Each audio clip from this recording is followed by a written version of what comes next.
आप सब बच्चों को एक सूचना बताया जा रहा है और आज 23 मार्च है ना। तो भारत सरकार का तुगलकी फरमान जारी हुआ है कि आप सब बच्चों का विद्यालय फिर बंद किया जा रहा है क्योंकि कोरोना बढ़ रहा है। शांत रहिए कि आपका विद्यालय आज से 31 मार्च तक विद्यालय बंद रहेगा, ठीक है। और आप सब लोगों को बताना चाहेंगे कि यही काम पिछले साल भी हुआ था कि एक हफ्ते के लिए लॉकडाउन किया जाएगा जब आपका एनुअल एग्जाम चल रहा था, और तब से लेके पूरा साल जो था वो विद्यालय बंद हो गया, जिससे आपकी पढ़ाई बहुत ज्यादा नुकसान हुआ। और इस साल जब विद्यालय खुला, आपने किताब कॉपी अपना सारा व्यवस्था कर लिया, तब हमारे तुगलकी फरमान जो हमारे सरकार हैं वो अब आदेश कर दिए कि अब फिर जो है कि ये विद्यालय फिर बंद होगा। माननीय योगी आदित्यनाथ महाराज जी, मैं आपसे पूछना चाहता हूं कि आप बच्चों के भविष्य के साथ और जो प्राइवेट अध्यापक विद्यालय में पढ़ा के अपनी रोजी रोटी कमा खा रहे हैं, उनके पेट पे लात क्यों मार रहे हैं? इन बच्चों के भविष्य के साथ खिलवाड़ क्यों कर रहे हैं?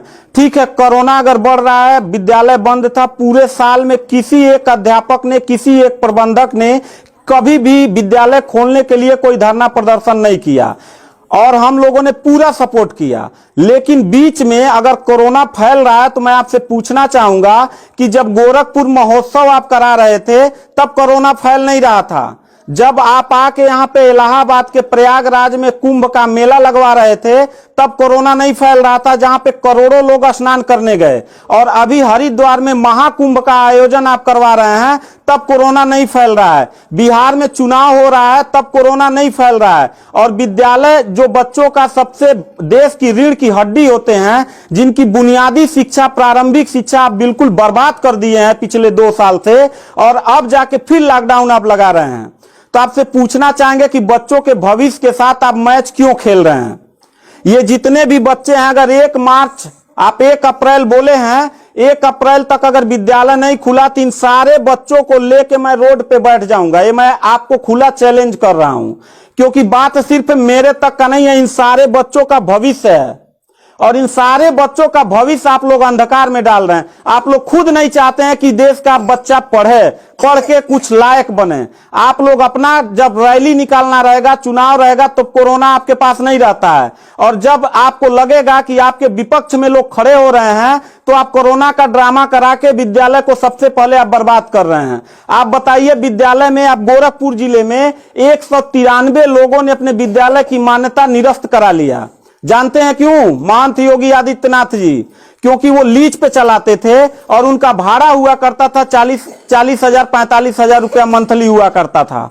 वो भाड़ा न चुकाने के वजह से, चूंकि मालिक को भाड़ा चाहिए, उन लोगों ने अपनी मान्यता निरस्त करा दिया।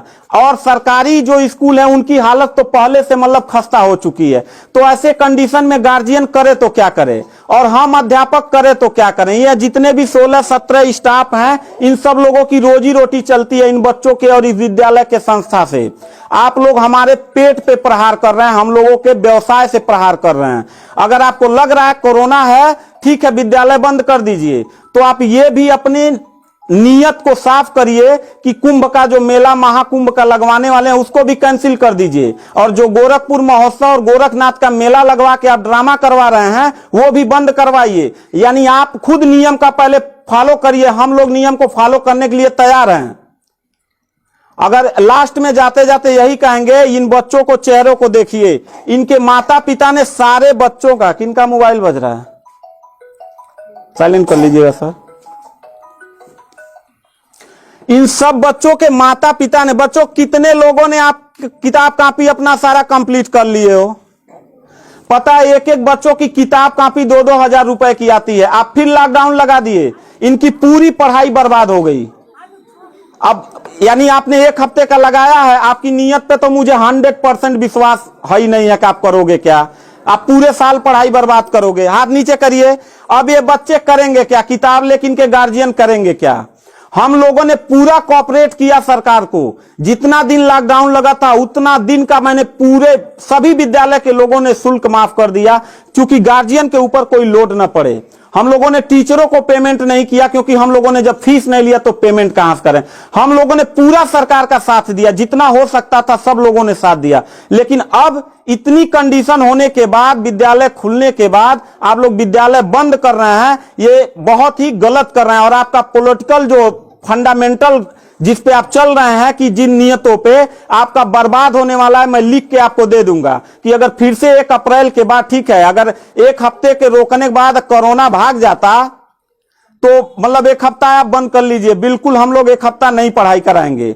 लेकिन अगर फिर साल भर का ड्रामा आपने किया तो निश्चित तौर पे याद रखिएगा कि तानाशाही उतना ही अच्छा लगता है जितना तानाशाह के अंत होने का समय ज्यादा दूर हो, और आपका समय बिल्कुल नजदीक आ गया है। तो मैं उम्मीद करता हूं कि आप ये काम बिल्कुल मत करिएगा। 1 अप्रैल के बाद अगर विद्यालय फिर से आप बढ़ाएंगे तो इन सब चेहरों को देख लीजिए, और इनके गार्जियन को लेके, अपने पूरे स्टाफ को लेके, जिले से लेके मैं प्रदेश लेवल तक धरने पे बैठूंगा, इस बात को याद रखिएगा। क्योंकि सवाल यहां सिर्फ मेरे रोजगार का नहीं है, मेरे जितने सहपाठी और जितने मेरे कर्मचारी लोग हैं और इन बच्चों के पढ़ाई का भविष्य का सवाल है। तो मैं इन बच्चों को लेकर धरने पे बैठ जाऊंगा, और जरूरत पड़ा तो असंवैधानिक भी हो जाऊंगा। इसी के साथ मैं सरकार से रिक्वेस्ट करूंगा कि अगर 1 हफ्ता में बंद करने से कोरोना भाग जाता है तो हम सब लोग आपके साथ हैं, अगर नहीं भागता है तो 1 अप्रैल से छोड़ दीजिए। हम लोगों को कोरोना होगा, मरेंगे, क्या करेंगे वो हम लोगों की रिस्पांसिबिलिटी है। आपको इतना चिंता करने की जरूरत नहीं है, क्योंकि कोरोना में लॉकडाउन लगाने के बाद खाना हम ही लोग पहुंचाएंगे, लोगों के आने जाने की व्यवस्था हम ही लोग करेंगे, उनके दवा दारू की व्यवस्था हम ही लोग करेंगे। आप सिर्फ ड्रामा करेंगे, सिर्फ थरिया पिटवाएंगे और मोमबत्ती जलवाएंगे, इससे ज्यादा तो आपकी कुछ औकात है ही नहीं है। तो मैं उम्मीद करता हूं कि 1 अप्रैल के बाद आप विद्यालय खोल दीजिएगा। इन बच्चों के भविष्य के साथ आप लोग खिलवाड़ मत करिएगा।